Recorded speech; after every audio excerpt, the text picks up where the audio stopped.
بیان ہو چکی ہیں. بالکل بے شک. ایک چیز بڑا لوگ سوال پوچھتے ہیں کہ استخارہ جو ہے جب کیا جائے تو وہ خواب میں اشارہ آ جاتا ہے؟ Is it possible? استخارے کا خواب کے ساتھ کوئی تعلق نہیں ہے. اچھا. بنیادی طور پر جی. استخارے کا تعلق ہے، استخارے کا لفظی معنی ہوتا ہے خیر طلب کرنا. ٹھیک ہے. آپ اللہ سے خیر طلب کرتے ہیں، ایک کام ہے، آپ اس کے بارے میں سوچتے ہیں کہ میں پتہ نہیں میں کروں کہ نہ کروں. خدشات ہر کام میں ہوتے ہیں. اس خدشے کو کور کرنے کے لیے آپ استخارہ کر لیں. شریعت نے ایک طریقہ بتایا. اس کا نتیجہ یہ ہونا چاہیے اور یہ ہوتا ہے کہ یا تو اگر وہ کام آپ کے لیے فائدہ مند نہیں ہوتا تو اس میں رکاوٹ پڑ جاتی. جی. اگر وہ کام ہو جاتا ہے تو اس میں اللہ تعالیٰ کی مدد شامل حال ہو جاتی. ٹھیک ہے. بنیادی طور پر یہ ہے. ٹھیک ہے. اب وہ جو رکاوٹ پڑنی ہے، اس رکاوٹ کے مختلف طریقے ہو سکتے ہیں. ایک تو یہ کہ پریکٹیکلی کو رکاوٹ پڑ جائے. ایک یہ کہ آپ کے خیالات چینج ہو جائے، آپ کا مائنڈ سیٹ چینج ہو جائے. مائنڈ سیٹ چینج کرنے کے لیے اللہ تعالیٰ خواب میں اشارات کر سکتا ہے، خواب دکھا سکتا ہے. صحیح. اور خواب میں آپ کو پتہ چل جائے کہ ہاں یہ اچھا یہ ہے تو پھر اس کا مطلب ہے مجھے یہ نہیں کرنا چاہیے. ٹھیک ہے. تو خواب اس کے ساتھ آ سکتا ہے، لازمی نہیں ہے. ٹھیک ہے. لہٰذا جن لوگوں کا خیال یہ ہے کہ استخارہ کرنے کے بعد خواب لازمی آنا چاہیے، پھر نہیں آتا تو ان کا خیال یہ ہوتا ہے کہ استخارہ ٹھیک نہیں آیا.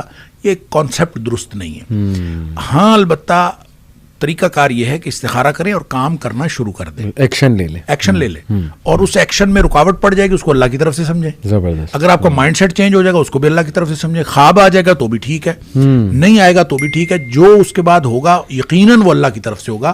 یہ ہے اصل میں اس کے اندر جو وزڈم ہے استخارے کے اندر. لیکن خواب لازمی نہیں ہے. بالکل ٹھیک. بالکل ٹھیک. میں آپ سے اب ڈسکس کرتا ہوں شیخ. فروئڈ، سگمنڈ فروئڈ اور کارل جنگ، یہ سائیکالوجی کے دو بڑے نام ہیں اور دونوں نے ڈریم انٹرپریٹیشن پہ بہت بات کی ہے. جب بھی ہم سائیکالوجی کی بات کرتے ہیں نا تو انہی دو لوگوں کا نام آتا ہے ڈریم انٹرپریٹیشن کے حوالے سے. کارل جنگ جو تھا اس کا اختلاف تھا سگمنڈ فروئڈ سے، کیونکہ سگمنڈ فروئڈ کا یہ ماننا تھا کہ جو بھی ہمیں خواب آتے ہیں وہ ہمارے ان ریزالوڈ کنفلکٹس ہیں. کچھ ایسے بچپن کے حادثات یا کچھ ارجز جو ہم نے بچپن سے دبائی ہوئی تھی وہ ہمارے انکانشیس میں، لاشعور میں جا کے جمع ہو جاتے ہیں اور وہ پھر ان کا بار بار اظہار جو ہے نا خواب کے تھرو ہوتا ہے. اور بیسیکلی اس کا پوائنٹ آف ویو یہ تھا کہ یہ سیکشول ارجز ہوتی ہیں، یعنی نفسانی جو ارجز تو خیر اس کی پوری فلسفی سیکس کے ارد گرد گھومتی ہے. تو اس نے کہا یہ آ جا کے ہماری سیکشول ارجز ہوتی ہیں، وہ طرح طرح کے انداز میں ڈریم میں آ رہی ہوتی ہیں. اس نے ہر ڈریم کے سمبل کو سیکس کے ساتھ ہی اٹیچ کیا کہ اس سے مراد یہ والی عورت ہے، اس سے مراد وہ والی عورت ہے، وغیرہ وغیرہ. کارل جنگ نے اس سے اختلاف کیا. اس نے کہا کہ دیکھیں ضروری نہیں ہے ہماری ارجز ہوں یا ہمارے ان ریزالوڈ کنفلکٹس ہوں بچپن کے جنہیں ہم ریزالو نہیں کر پائے. اس نے کہا کہ بیسیکلی خواب ہمیں آتے ہیں کہ جو بھی ہمارے ایکسپیرینسز ہیں. اور ایک چیز اس نے کہا کولیکٹیو کانشیسنیس. کولیکٹیو کانشیسنیس یہ ہے کہ ہیومن بینگ کی جو کانشیسنیس ہے اس سے ریلیٹڈ جتنے بھی ایکسپیرینسز ڈیلی ہوتے ہیں وہ ہمیں خوابوں کی شکل میں جو ہے وہ آ جاتے ہیں. یعنی اس کا زیادہ زور اس پہ تھا جو کہ وہ تیسری ٹائپ آتی ہے نا حدیث میں بھی کہ لاشعور کے خواب، کہ جو بھی ایکسپیرینس آپ کر رہے ہو، جس بھی چیز سے آپ گزر رہے ہو، بس وہ جو ہے وہ آپ کو خواب میں آ جاتے ہیں. اور پھر انہوں نے ڈریم انٹرپریٹیشن کے لیے کچھ طریقے بھی نکالے. جو فروئڈ تھا اس نے ڈریم انٹرپریٹیشن کا فری ایسوسیشن ایک طریقہ ہے کہ جی بس آپ نا جو بھی آپ نے دیکھا ہے ایز اٹ از مجھے سناتے جاؤ اور بولتے جاؤ، آپ نے رکنا نہیں ہے. اس سے وہ اندازہ لگا لیتا تھا کہ اس بندے کے مائنڈ میں کیا چل رہا ہے، یہ کس پرابلم سے گزر رہا ہے، وغیرہ وغیرہ. کارل جنگ جو تھا وہ ڈریم انٹرپریٹیشن اس طرح سے کرواتا تھا کہ وہ ڈریم سنتا تھا لوگوں کی اور اس کے بعد تھوڑی سی ان کی ہسٹری دیکھتا تھا اور آج کل وہ کر کیا رہے ہیں اور اس سے ریلیٹڈ وہ ایکسپیرینس سے ریلیٹڈ جو ہے وہ جوڑ دیتا تھا. تو لیکن ان دو کی تھیوری میں شیخ کہیں بھی جو ہے نا وہ یہ نہیں آتا کہ خواب کچھ سیریس چیز ہیں یا ان میں کچھ سائن ہو سکتا ہے. ان سے تو یہی پتہ لگتا ہے کہ جی یہ آ جا کے آپ کے جو مائنڈ یا انکانشیس ہے اس میں جو بھی خیالات ہیں تو یہ کنیکشن ہے کانشیس ورلڈ کا اور انکانشیس ورلڈ کا جو ہے نا وہ ایک کنیکشن ہے.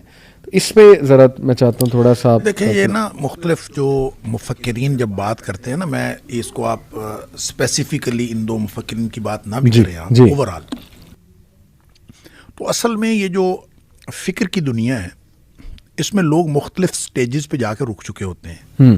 ہر شخص اپنی کیپیبلٹی کے مطابق ایک خاص حد تک سوچتا ہے بالکل ٹھیک. اور اس سے آگے اس کو سوچنے کی مہلت ہی نہیں ملتی. صحیح صحیح. جیسے ابن عربی کی بات کہی جب انہوں نے وحدت کی بات کی اور وحدت الوجود کی بات کی تو جی. جو شیخ مجدد الفسانی ہیں جی. انہوں نے اسی زبان میں تصوف ہی کی زبان میں کہا کہ وہ اصل میں پہلی سطح تک کا مسافر تھا, اس نے اگلی منزل پہ سلوک کی اگلی منزل طے نہیں کی.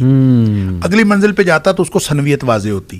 ٹھیک ہے, وہ ایک پہ, یعنی جب آپ کو ایک روشنی نظر آ جائے, مثال کے طور پر آپ اگر بہت بڑی روشنی دیکھتے ہیں ایک دم, تو روشنی سے آپ کی آنکھیں چندھیا جاتی ہیں, اور جب آپ جس طرف بھی دیکھتے ہیں تو آپ کو وہی روشنی نظر آتی ہے. صحیح. تو کہتے ہیں اس کے ساتھ یہ معاملہ ہوا تھا, وہ آگے بڑھ نہیں سکا, وہ اس کی نظریں خیرہ ہو گئیں. اب دیکھیں یہ ایک انٹرپریشن ہے.